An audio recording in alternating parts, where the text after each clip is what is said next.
દાહોદ નગરપાલિકામાં પ્રમુખનું શાસન પૂર્ણ થતાં વહીવટદાર તરીકે પ્રાંત અધિકારીની નિમણૂક થતાં પ્રાંત અધિકારી આવ્યા એક્શન મોડમાં।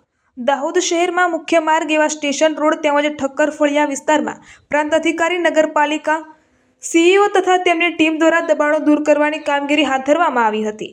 ખાણીપીણીની હોટલો સહિત કેટલીક દુકાનોમાંથી ગેરકાયદેસર પ્લાસ્ટિક પણ જપ્ત કરવામાં આવ્યું હતું। દુકાનની આગળ ગંદકી કરનાર દુકાન માલિકોને પણ દંડ ફટકારવામાં આવ્યો હતો। મુખ્ય માર્ગો પર શાકભાજીની લારીઓ તેમજ પાથરણાવાળાઓને પણ હટાવવાની કામગીરી હાથ ધરવામાં આવી હતી। રિપોર્ટર અજય સાંસી, વાત્સલ્ય સમાચાર, દાહોદ।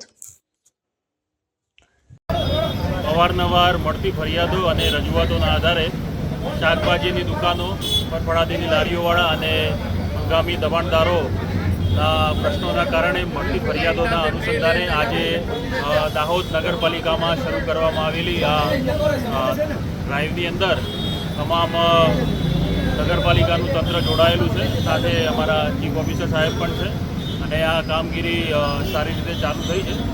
તમે જોઈ શકો છો એમ જે હંગામી દબાણ રોડ ઉપર થયેલા છે એને દબાણ હટાવવાની કામગીરી અત્યારે શરૂમાં છે અને આગામી લાંબા સમય સુધી આ કામગીરીના ડ્રાઈવના કારણે તમામ જે વિસ્તાર છે નગરપાલિકાનો એનો સમાવેશ કરી અને કોઈ પણ વિસ્તાર છૂટી ના જાય એની પણ તકેદારી રાખવામાં આવશે। આ સિવાય બીજી કઈ તપાસ કરવામાં આવી છે?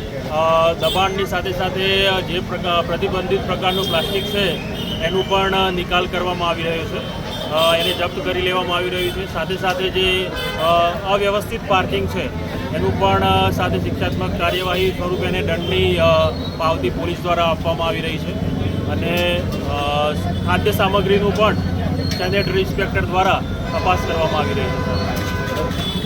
દેશ અને દુનિયાના સમાચાર જોવા માટે અમારી ચેનલ વાત્સલ્યમ સમાચારને સબસ્ક્રાઇબ કરો અને બેલ આઇકોન પર ક્લિક કરો, જેથી આપને રોજે રોજની તમામ અપડેટ મળતી રહે। સાથે જ અમારા ફેસબુક અને ઇન્સ્ટાગ્રામ પેજને ફોલો કરો।